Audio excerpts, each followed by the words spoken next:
ka, kain din siya. So ito na yung mga back to back sacrifice mga boss, oh. Sacrifice dalawa. Sacrifice ulit dalawa mga boss. So hindi pa yan dama kasi dumaan lang. So ito na yung ganti mo mga boss. Ganti ng api 1 2 3 4 5. Okay mga boss, ang pag-aralan natin ngayon is ang 115 na isa sa pinakamalakas na opening mga boss. Recommended yan.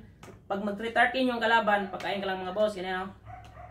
Dito siya mga boss sa 116, 314 lang. Ito lang talaga yung tamang tira. Pag 5-1 yung mga boss, 5-1 ka rin.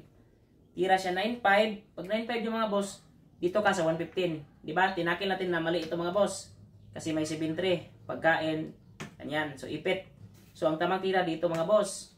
Dito ka naman ngayon sa 9-5. Sa nakaraang video, ito yung tinira mga boss. So nakita natin yung mga lances doon. Paano naman kung mag 116? Pagkain ka lang mga boss. Ganyan, oh. So ito po ay isang demo lang po mga boss, ha, na maaring kapag pumasok yung kalaban mga boss is easy win na talaga. Dito siya, abante tayo, dito siya 6-1, 6-2 siya mga boss, dito ka lang. Dito siya sa 10-6, papasok ka lang dito mga boss.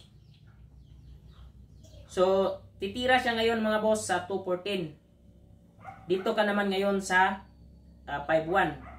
Sinayang niya sa 6-1 mga boss, cover lang sa 115. Cover ka at kasabay atake sa nasa 14. So syempre iiwas siya mga boss. So sa pag-iwas niya mga boss, tira ka lang sa 11-6. So no choice na siya mga boss, puro nakain, kaya ang ititira niya ay ang 11-6. So sa ganyang posisyon mga boss, talo na ang pula. So paano? So kung medyo beginners ka mga boss, hindi mo talaga ito makikita. So, marami ng damador mga boss ang nakakaalam sa formadang ito kasi bookline ito. Nagamit ko na talaga ito mga boss sa online at sa actual. Kaya, pwede nyo talaga itong i-save mga boss or i-kopyahin sa inyong notebook. Ito lang ang sikreto mga boss. Sacrifice dalawa, ganyan. Kain ka, kain din siya. So, ito na. Ito na yung mga back to back sacrifice mga boss, oh. Sacrifice dalawa. Sacrifice ulit dalawa mga boss. So hindi pa yan dama, ha, kasi dumaan lang. So ito na yung ganti mo mga boss. Ganti ng api 1 2 3 4 5. So sa kanyang posisyon mga boss, winning na talaga ang dilaw. For example, titira siya dito mga boss. Papakain mo lang yan. So yung dalawa mga boss, hindi na makakadaan kasi may dama sa kita. Tapos ito, gwardyado pa. Okay? Follow, like, and share.